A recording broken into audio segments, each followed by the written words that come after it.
La Corte Interamericana sesionando en la Universidad Gerardo Barrios para conocer el caso de Elena Mendoza y otros versus el Estado de Mequinez. En este momento se le concede la palabra a los agentes del Estado.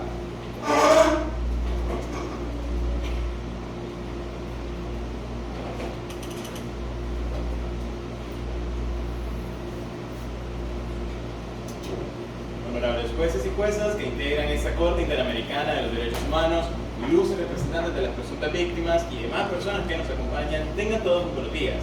Mi nombre es David Santiago Rivera Vázquez y junto a mi coagente estatal Hilaria Beatriz Flores Vázquez acudimos a esta audiencia para demostrar que no existen razones suficientes como para acreditar la responsabilidad internacional del Estado de Mequinez por las supuestas violaciones a los derechos humanos consagrados en la Convención Americana sobre Derechos Humanos y en la Convención Interamericana contra el Racismo, la Discriminación Racial y la forma conexa de intolerancia.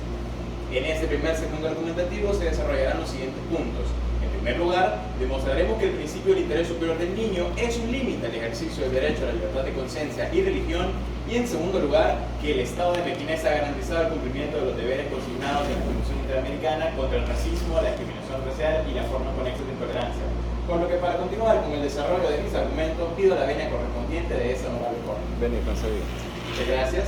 Respecto al primer punto acerca del principio del interés superior del niño como un límite al ejercicio del derecho a libertad de conciencia y religión, los representantes de las presuntas víctimas pretenden alegar que el Estado de Mequinez ha violado el ejercicio del derecho a libertad de conciencia y religión sobre Julia Mendoza y Elena Mendoza, en tanto de que ellos consideran de que el Estado no le permite a Elena practicar el candomblé, y que por el mero hecho de que su madre, practicante de esta, la han despojado de la custodia de su hija y se la han otorgado, según ellos, arbitrariamente hacia su madre. Sin embargo, esta agencia estatal demostrará que el Estado en ningún momento incurrió en tales violaciones, en tanto de que todas las medidas adoptadas por el Estado giran en torno al cumplimiento del principio del interés superior de Elena Mendoza. Muy bien, abogado, ¿qué debemos de entender por interés superior del niño? Gracias por su pregunta, honorable juez. Precisamente, la honorable Corte, en el caso de niña Jan Bosico contra la República Dominicana, estableció que el principio del interés superior del niño implica la necesidad de satisfacción de todos los derechos humanos de niños, niñas y adolescentes, lo cual es una obligación estatal, pero también irradia efectos en la interpretación de los artículos de la Convención Americana sobre Derechos Humanos cuando un caso trate sobre niños, niñas y adolescentes. ¿Conoce usted cuál es el primer caso donde la Corte abordó el principio del interés superior del niño? Sí, honorable juez, es el caso de Niños de la Calle, Villagrán Morales y otros contra Guatemala del año de 1999. ¿Conoce usted cuál es el último caso donde la Corte abordó dicho principio? Sí, honorable juez, precisamente es el caso Jabal y otros contra Argentina del año 2022. Muy bien. ¿Me pudiese establecer usted alguna diferencia entre los parámetros establecidos en Villagrán Morales con este último caso que me citó?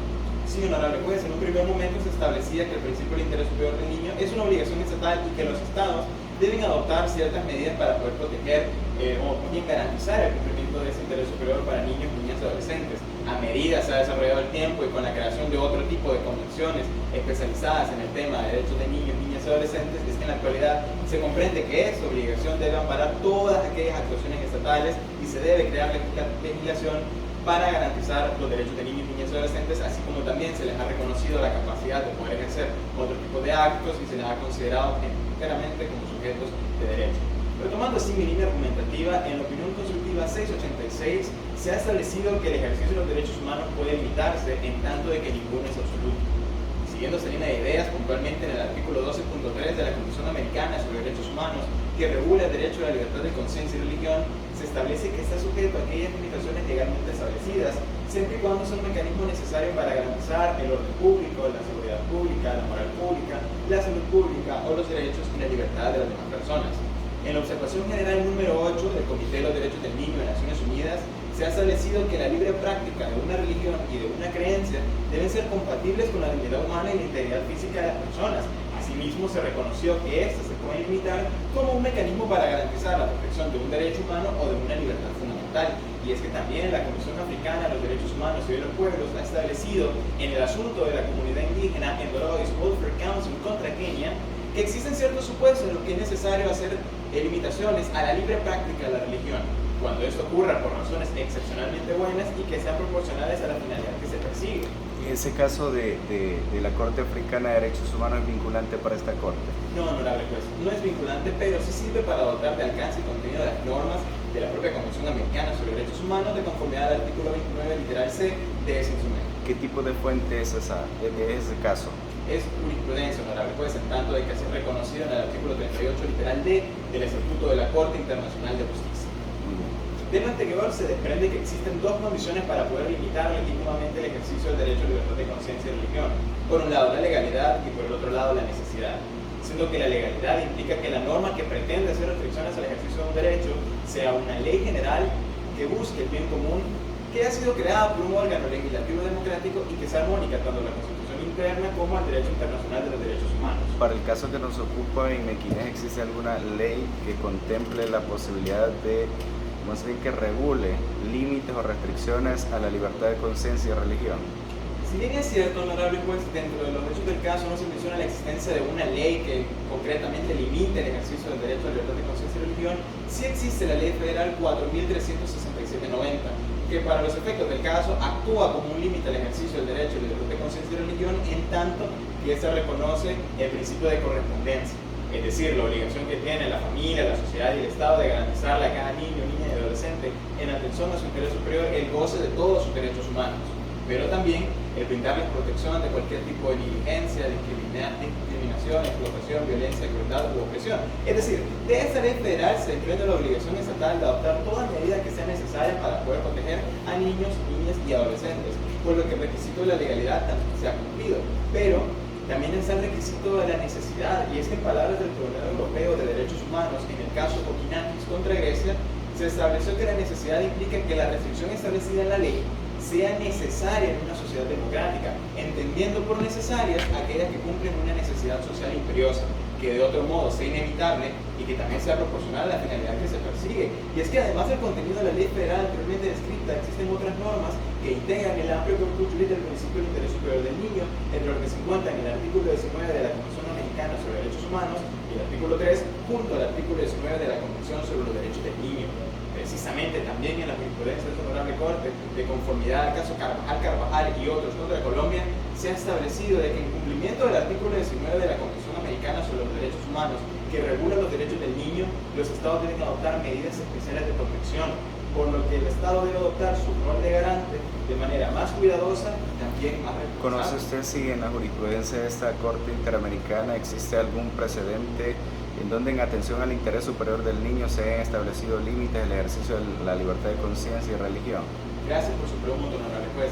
Si bien es cierto, hasta este momento no existe un caso donde el principio del interés superior del niño se haya utilizado como un parámetro para limitar el ejercicio del derecho a la libertad de conciencia y religión, es por eso que esta es la oportunidad perfecta para que esa honorable Corte siente un precedente y demuestre que en el ejercicio del derecho a la libertad de conciencia, del principio del interés superior del niño, se puede limitar el derecho a la libertad de conciencia y religión como un mecanismo para evitar que por los actos que se practican en ciertas religiones se vulneren los derechos humanos de niños, niñas y adolescentes.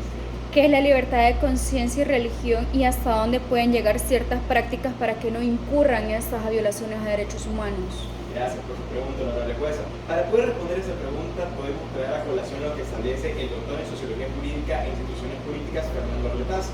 Él establece que el derecho a la libertad de conciencia y religión es la capacidad que tiene una persona de poder poseer sus propias creencias o sus propias religiones. Ahora bien, si bien es cierto, toda sociedad debe poseer una religión o una creencia fundamental, existen ciertos tipos de actos o ciertos tipos de prácticas que el Estado no puede permitir que se realicen en tanto que eso vulneran derechos humanos. Es decir, por regla general, en el ejercicio de la religión o de las creencias se pueden realizar casi cualquier práctica, siempre y cuando esta no implique una afectación directa a los derechos humanos de las personas que son sometidas a este proceso. Y es ahí donde el Estado debe adoptar todas medidas que sean necesarias para poder proteger a las personas que se someten a este tipo de prácticas, en tanto de la incompatibilidad entre el ejercicio de derechos humanos. Es decir, para garantizar la libertad de conciencia y religión no se pueden vulnerar o poner en peligro los derechos humanos, puesto que eso causa una situación de incompatibilidad que el Estado, en su deber de respeto y garantía, debe corregir. Retomando así, en el caso de la adopción de medidas positivas, como usted las denomina, ¿qué tipo de obligación es la que se ve reflejada o manifestada de parte del Estado? Que a la luz de lo estipulado en la Convención Americana sobre Derechos Humanos, derivan algunas obligaciones estatales. Entonces, ¿qué tipo de obligación cumple el Estado con la adopción de medidas positivas? Gracias por su pregunta, honorable juez. A través de la adopción de medidas positivas se está cumpliendo la obligación de garantía de los derechos humanos de todas las personas que aparece regulada en el artículo 1.1. ¿Dónde está regulada la obligación de garantía en la Convención? Se encuentra regulado en el artículo 1.1 de la Convención Americana sobre Derechos Humanos, que se denomina deber de protección de los derechos humanos, pero también está regulado en el artículo 2 de la Convención Americana sobre Derechos Humanos, que se denomina deber de adoptar disposiciones de derecho interno, puesto que la adopción de normativa interna que sea armónica con la Convención Interamericana es una medida que también garantiza la protección de derechos humanos. Es así como, en virtud de las obligaciones que tiene el Estado de Mequinez, nace la necesidad social imperiosa de adoptar cualquier medida que sea necesaria para proteger a los niños, niñas y adolescentes de cualquier acto o práctica que pueda implicar el menoscabo hacia sus derechos humanos, como puede ocurrir, por ejemplo, con los actos y prácticas que se llevan a cabo en el ejercicio del candomblé. Y es que, honorables jueces y juezas, hay que tener en cuenta de que, de conformidad a los hechos del caso, el candomblé tiene un ritual de iniciación denominado proceso de recogimiento, que implica que la persona que es sometida a esta es confinada en un espacio sagrado durante 21 días para proceder a raparle su cabeza y, utilizando unas espinas de pescado, hacerle una serie de escarificaciones en sus brazos y en su cabeza, finalizando el ritual con un baño de sangre de un animal que ha sido sacrificado para este fin. Y desde un primer momento podemos evidenciar que este tipo de prácticas implica una afectación a la libertad personal y a la integridad física, psíquica y moral de las personas que se someten a este tipo de procesos, con la agravante de utilizar espinas de pescado que de ningún modo están esterilizadas y que incluso pueden ser compartidas por las personas que se someten a estas prácticas.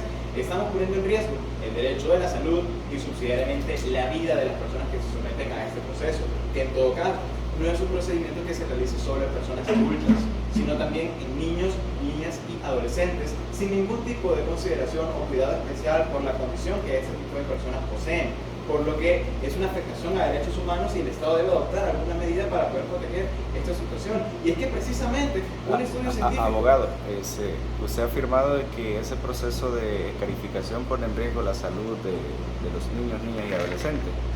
Eso es cierto, ¿verdad? Sí, honorable juez. Pero usted es médico. No, honorable juez. Okay. ¿De qué fuente entonces usted concluye de que ese proceso de acogimiento pone en un riesgo real e inminente la salud y la vida de los niños?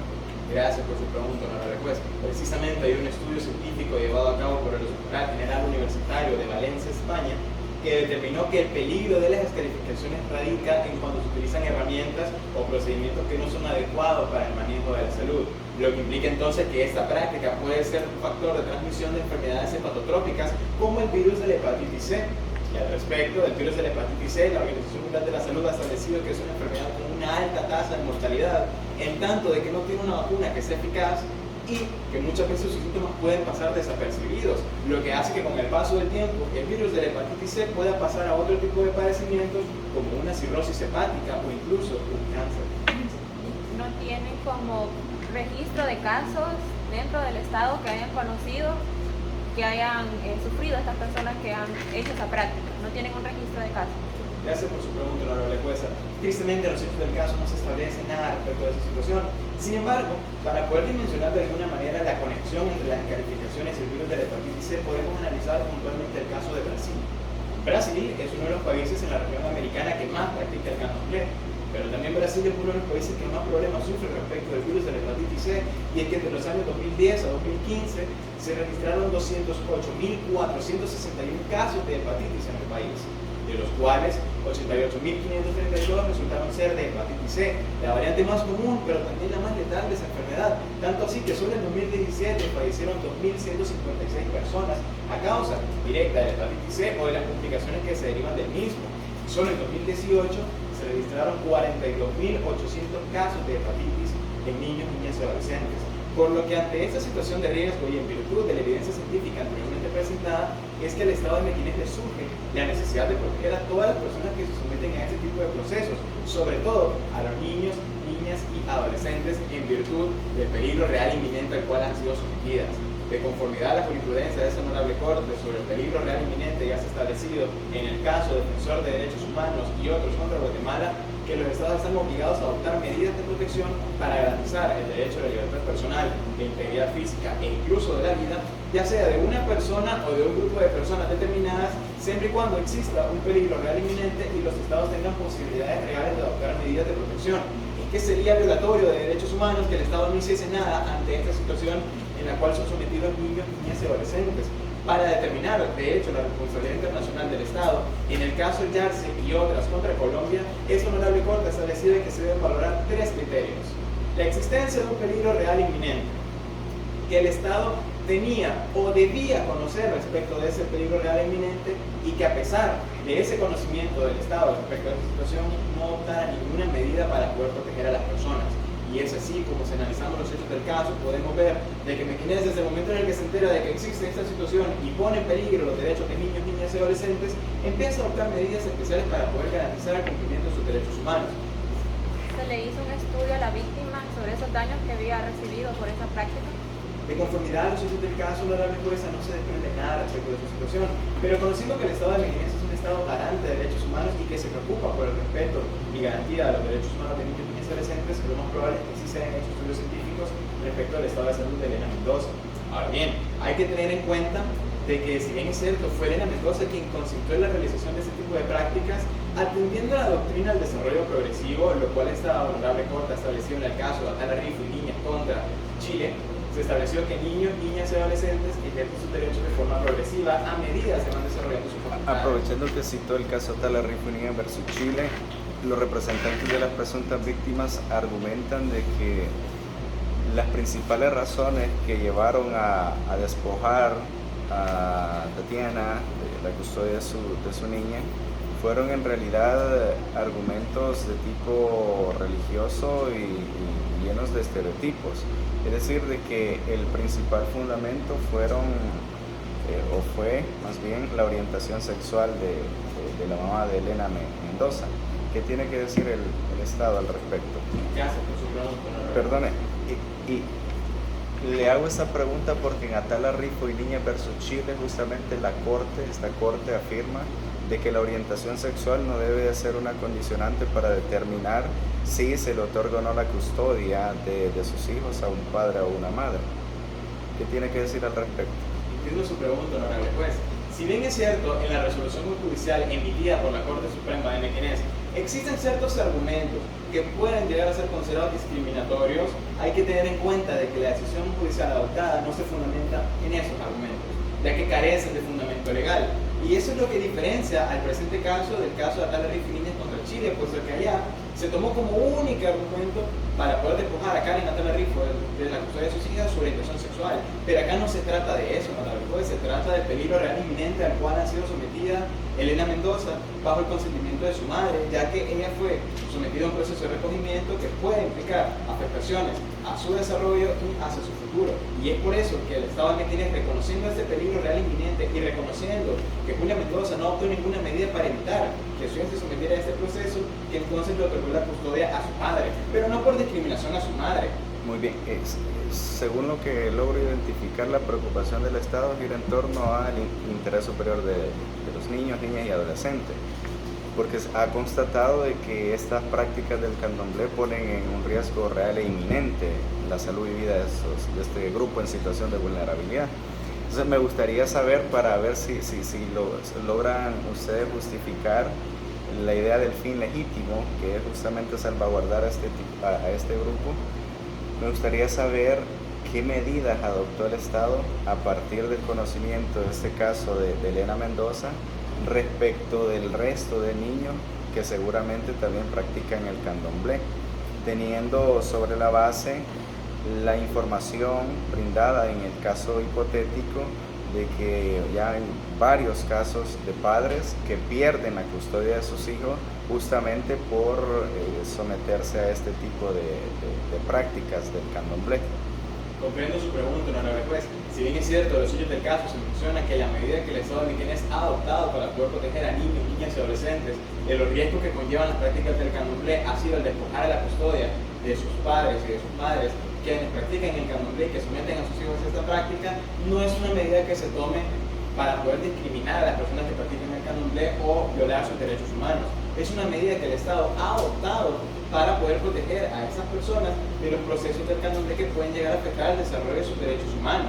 Y es por ello también que, a pesar de que los representantes de las presuntas víctimas pretenden alegar que el Estado ha violado el contenido de la Convención Interamericana contra el Racismo, la discriminación racial y la forma con la intolerancia, infancia, hay que tener en cuenta de que en cumplimiento de los deberes que el artículo 4 de esa convención señala, el Estado de Mequinez en ningún momento ha creado una situación de discriminación respecto de las presuntas víctimas, puesto que estamos ante un proceso judicial cuyo objeto principal es garantizar qué es lo mejor para Elena Mendoza, y en ese momento, en la atención a su superior superior, lo mejor es que él esté con su padre, medida que ha sido adoptada en otros casos, pero que no implica que se esté discriminando a su madre de alguna manera, sino que su padre ha podido garantizar en ese momento que él puede garantizar que no están violando o no están poniendo en peligro los derechos de Elena Mendoza de ningún modo.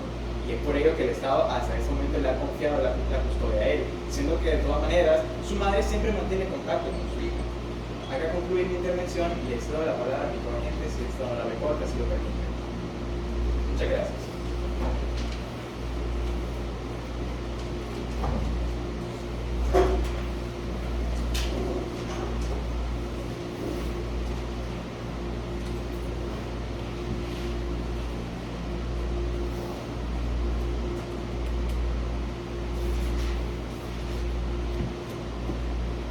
Honorables jueces y juezas que forman parte de esta Corte Interamericana de Derechos Humanos, ilustres representantes de las presuntas víctimas y demás personas presentes en esta audiencia, buenos días.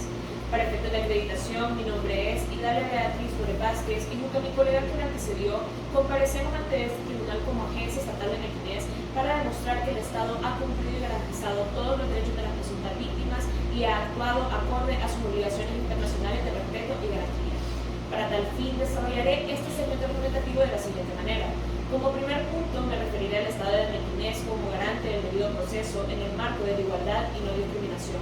Como segundo punto, demostraré a esta honorable Corte cómo el Estado cumplió y garantizó el derecho de protección a la familia de la niña Elena Mendoza. Finalmente, esta agencia estatal realizará su territorio. Solicito la venia correspondiente a la Corte para dar inicio con mis alegatos. Los representantes de las presuntas víctimas argumentan que se han violentado las garantías judiciales de Julia, Elena y Tatiana debido a las resoluciones dictadas por el juez de primer grado y la Corte Suprema de Justicia de Mequinez, las cuales otorgan la custodia de la niña Elena Mendoza a su padre Marcos.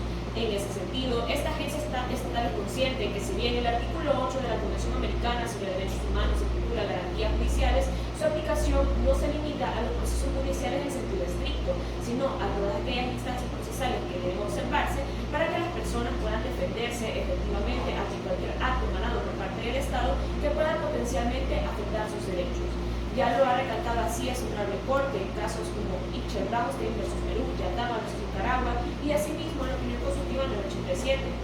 En esa misma línea, tenemos que el artículo 8 repite los elementos que deben seguirse para que pueda efectuarse debidamente el debido proceso legal, de los cuales esta agencia Abogada, estatal mencionará. ¿conoce usted cuál es el primer caso en donde esta Corte abordó el tema de la garantía judicial? Claro que sí, honorable juez. El primer caso en el cual esta honorable Corte abordó el tema de las garantías judiciales fue el Neira, Heredia y otro versus Perú. ¿De qué año es ese caso?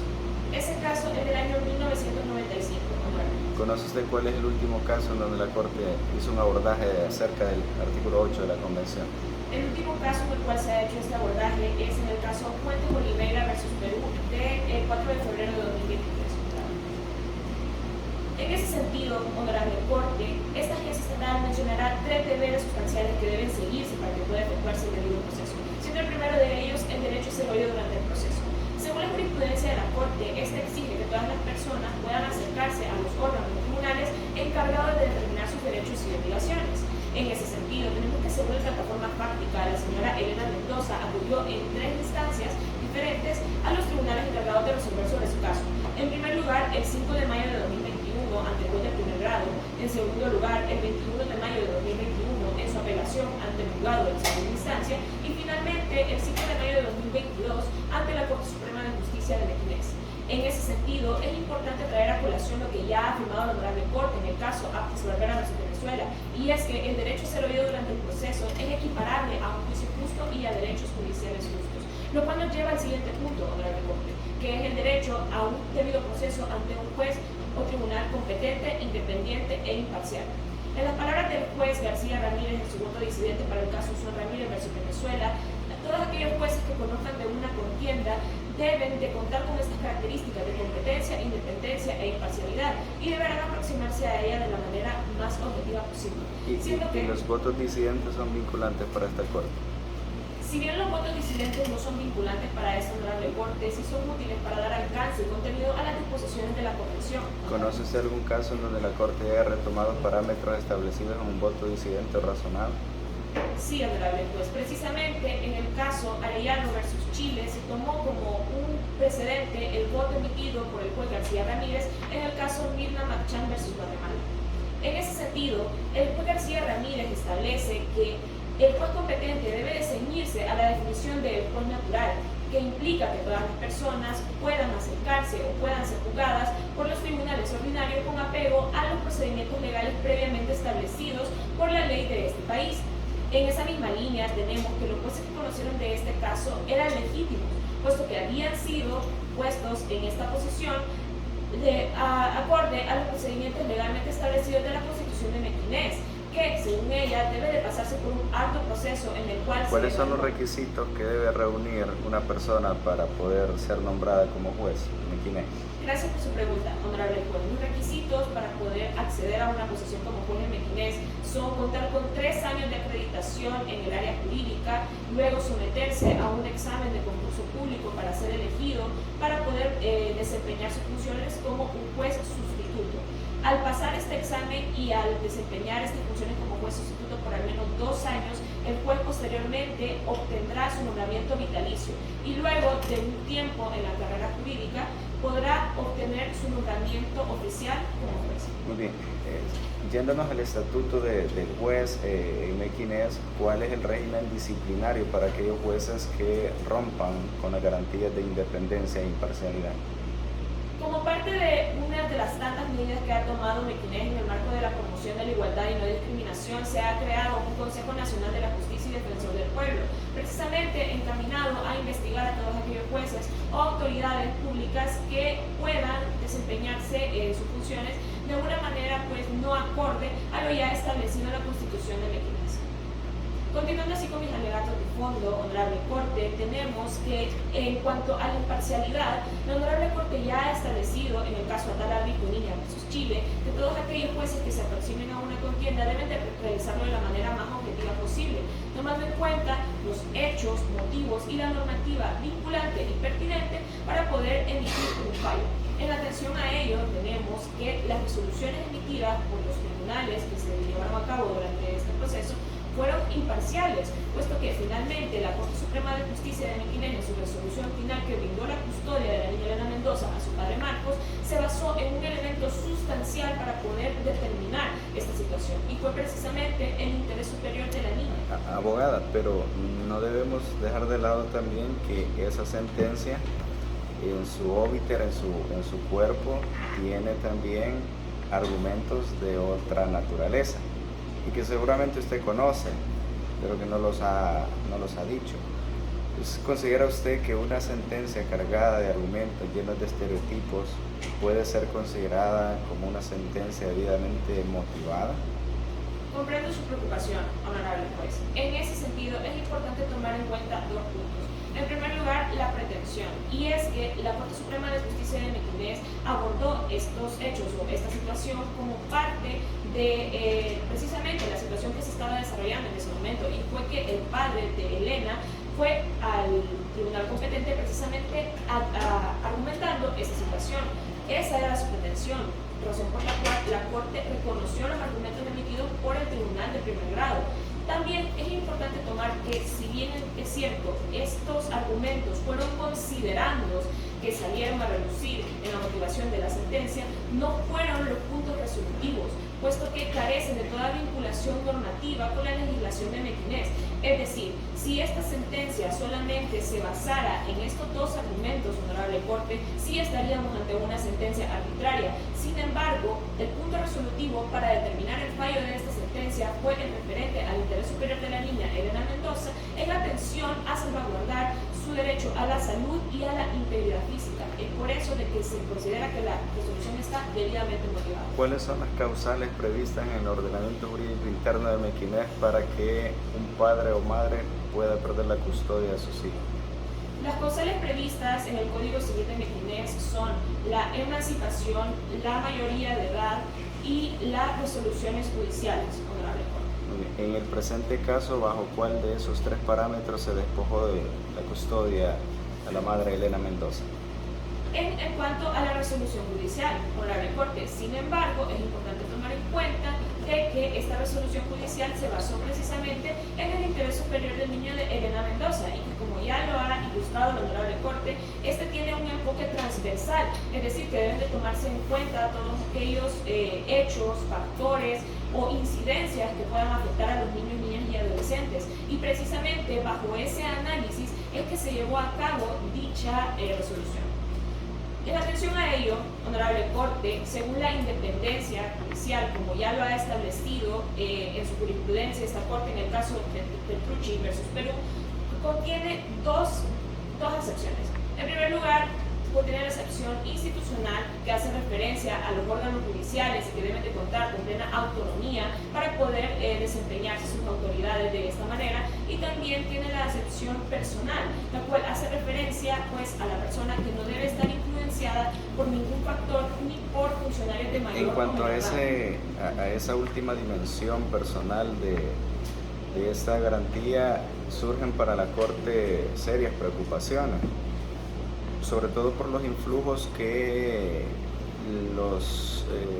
más bien la religión ha provocado, ha generado en altos funcionarios de Mequinés. O sea, altas autoridades abiertamente se han declarado como cristianos. Y para esta Corte le surge una preocupación por el hecho de que existe la probabilidad de que los jueces que conocieron de la causa de Elena Mendoza hayan sido jueces cristianos, y muy particularmente probable que hayan sido cristianos evangélicos. Y acá no es de que prima facie se pueda, uno decantar o afirmar de que existe una violación a alguna garantía judicial por ese simple hecho, porque aquí pues debemos de evaluar las decisiones, que es a través de las cuales hablan los jueces. Pero ¿no le parece a usted de que en cuanto a este tema de las garantías de independencia e imparcialidad, y muy especialmente en tema de independencia, no basta con serlo, sino que también hay que parecerlo? Y que un juez que sea cristiano esté juzgando la causa de unas personas que son practicantes del candomblé, que es un grupo perteneciente a una religión afrodescendiente, ¿no considera usted que ya eso pone en entredicho esa imparcialidad que los jueces deben de tener en Mequinés? Y que sobre todo se ve hasta cierto punto materializado, concretizada, justamente con las razones que se incorporan en el cuerpo de la sentencia. Porque usted misma lo ha dicho, de 3 argumentos hay 2 que van cargados con argumentos de naturaleza religiosa. Entonces eso como que está vinculado al perfil del juez, porque el juez seguramente era cristiano también y no comparte o no compartía este sistema de prácticas o costumbres del candomblé. Entonces ¿uno cree que ya eso pone en entredicho el tema de la imparcialidad del juez? Comprendo su preocupación, honorable juez, y si bien es cierto, Mequinés viene de un contexto en el cual ha tenido que luchar ante estas situaciones, y por lo cual precisamente que se dice que actualmente es un país promotor de la igualdad y no discriminación en su lucha mediante la toma de medidas para prevenir esas situaciones, es que se ha llevado a cabo una investigación de todos aquellos jueces que, como lo es en el presente caso, han emitido este tipo de resoluciones, precisamente para que esto ¿Los jueces no que se... conocieron la causa de Elena Mendoza están siendo investigados? Sí, honorable juez. Veamos, Elena Mendoza fue, se fue a vivir con su papá. ¿Hace cuántos años se emitió esa sentencia? La sentencia fue emitida aproximadamente hace un año. Hace un año, muy bien. Entendería que debe estar avanzada entonces la investigación de estos jueces. ¿Sabe usted en qué estado se encuentra ese proceso de investigación? De la plataforma fáctica no se desprende hasta dónde ha llegado esta investigación, honorable juez, pero sin embargo sí se establece que se han tomado a cabo estas medidas para precisamente poder mitigar en el futuro estas situaciones, como ya estableció el honorable Corte, y es que pues, en contextos en los cuales se den situaciones abogada, discriminatorias. ¿la decisión adoptada en el caso de Elena Mendoza es una decisión discriminatoria, sí o no? No, honorable juez. Y si no es discriminatoria, entonces ¿por qué están investigando a los jueces que conocieron la causa de Elena Mendoza? precisamente para poder evaluar dicha situación, puesto que, como ya se ha establecido en esta honorable corte, esto puede parecer o puede tener tintes discriminatorios o estereotipados. En atención a ello, para prevenir completamente cualquiera de estas situaciones, ante hechos de esta naturaleza, es que precisamente el Consejo Nacional de Justicia de Mequinés entra en acción, siendo que podría ser una resolución discriminatoria o no cualquiera que se dé a esta investigación, honorable corte, y es precisamente esta la función de dicho consejo. Siguiendo así, honorable corte, ¿cuáles son esas medidas que han adoptado para investigar? ¿O cuáles son esos criterios para investigar a estos jueces? de la plataforma fáctica no se desprenden los criterios a cabalidad, honorable jueza. Sin embargo, en el marco de la igualdad y no discriminación, Mequinés sí que ha tomado una serie de medidas encaminadas a poder mitigar o poder, pues, realmente eliminar estas problemáticas estructurales que se viven en la sociedad. Por ejemplo, el tema de la eliminación de la discriminación es una obligación de medios o de resultados para el Estado. El tema de la eliminación de la discriminación es una obligación de medios, honorable corte, puesto que como ya lo ha establecido en la opinión consultiva 2417, si bien los estados están obligados a tomar todas aquellas medidas necesarias para resarcir o mitigar situaciones discriminatorias que se vivan en sus sociedades en perjuicio de determinado grupo de personas, estos resultados serán progresivos y no serán, pues, radicales en todo sentido. Y entre estas medidas que ha tomado el Estado tenemos, en primer lugar, el Perdón, reconocimiento... abogada, ¿desde qué año Mequinés presenta estos problemas estructurales de discriminación? Mequinés presenta estos problemas estructurales de discriminación aproximadamente, pues, desde el inicio de su historia. Muy bien, así de manera puntual y concreta, acciones legales o constitucionales que haya adoptado el Estado para poder corregir esta situación. ¿Desde qué años se empezaron a adoptar medidas o acciones concretas para poder corregir los problemas de discriminación? Desde el año 1950, honorable. En la Constitución de 1950 se prohíbe todo tipo de discriminación. Efectivamente. De 1950 al año 2023, ¿qué acciones puntuales ha adoptado Mequinés para tratar de corregir estos problemas estructurales de discriminación?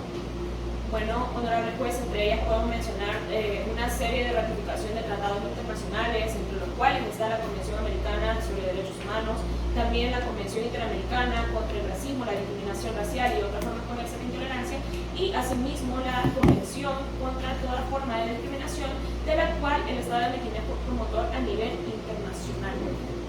Me llama la atención esa última convención porque el Estado de Mequinés es promotor o ha sido promotor a nivel internacional de esta convención.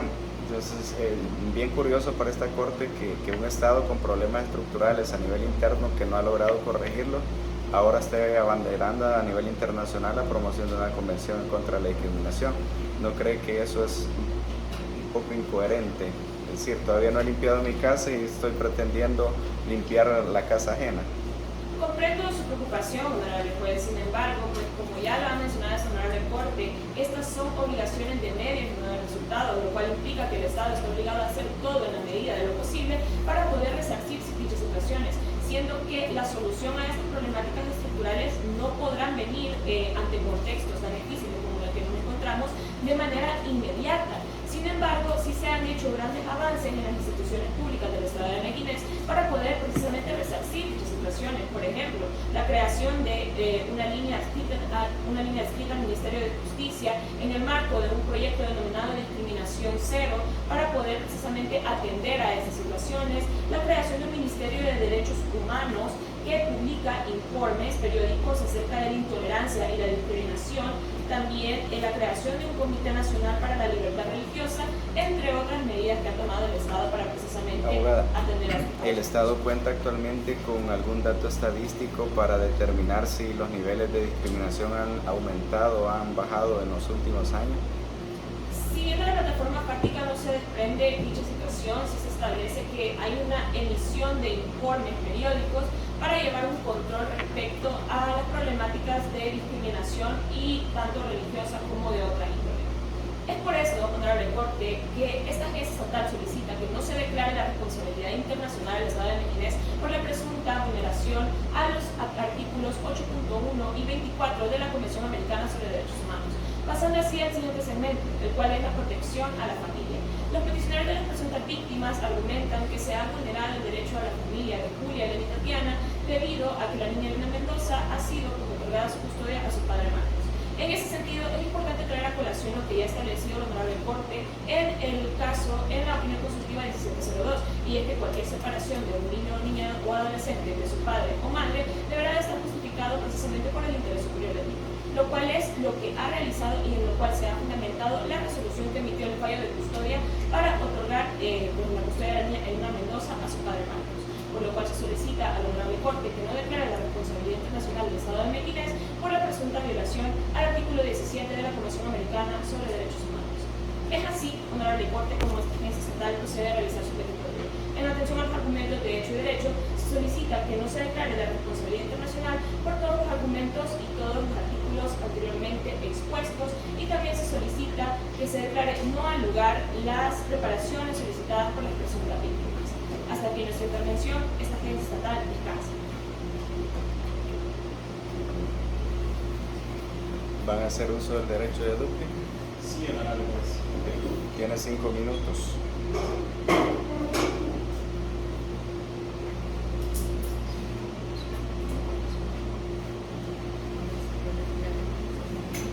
Esta agencia estatal hará uso de su derecho a la dúplica, la cual consiste en los siguientes argumentos.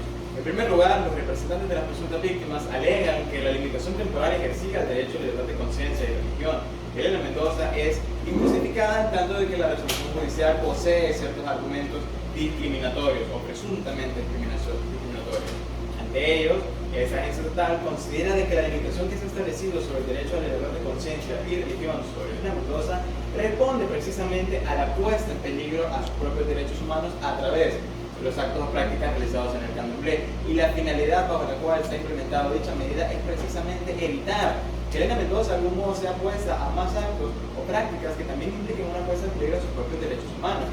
Debemos tener en cuenta que, de conformidad a la Resolución General número 14 del Comité de los Derechos del Niño de Naciones Unidas, se establece que cuando se tenga que adoptar una decisión judicial que implique la afectación o la puesta en peligro de un derecho humano, hay que tener en cuenta todas las posibles repercusiones que este tipo de prácticas pueden tener sobre una persona. Y de este modo, si Julia Mendoza, quien es la madre de Elena Mendoza, permitió que su hija se sometiera al proceso de recogimiento del candomblé sin ponerse a considerar las consecuencias que este tipo de prácticas pueden tener para su hija, o conociendo estos riesgos pero ignorándolos, consiste en un trato negligente e incluso violento, lo cual motiva que el Estado de Mequinez adopte la medida que sea necesaria para poder proteger a los niños, niñas y adolescentes, y precisamente a Elena Mendoza de cualquier tipo de afectación a sus derechos humanos. Y bajo ese sentido, esa medida adoptada de limitar el derecho a la libertad de conciencia y religión es justificada. Y también, puesto que no es una medida que sea definitiva, sino que es temporal. Es decir, solo se va a limitar temporalmente el mero ejercicio de algunas prácticas que pueden implicar una afectación a los derechos humanos de Elena Mendoza, por lo que ella sigue teniendo la posibilidad de seguir creyendo en el candomblé e incluso de seguir asistiendo a los herreros donde se lleva a cabo el ejercicio de esta creencia.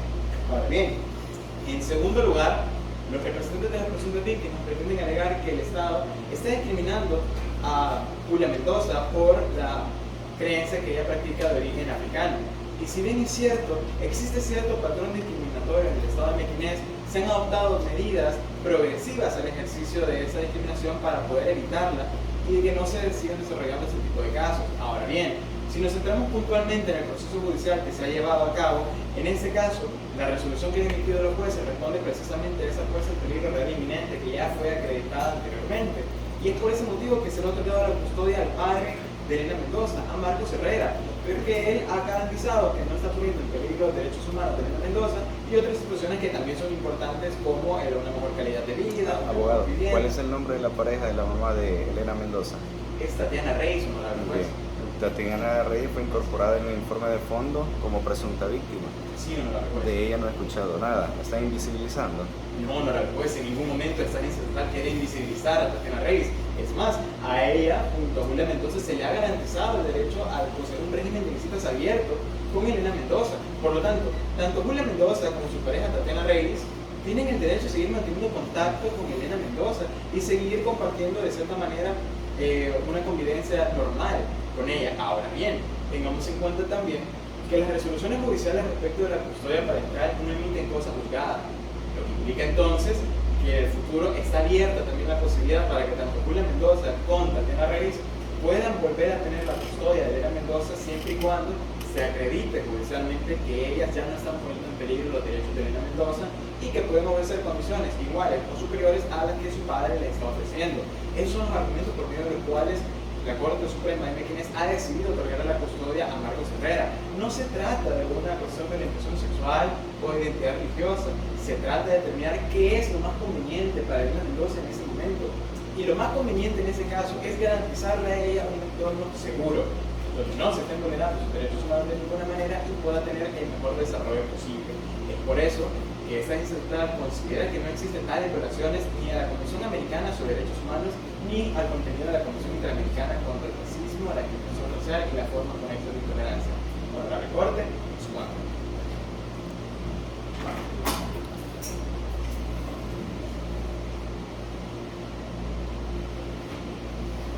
Muy bien. Terminamos.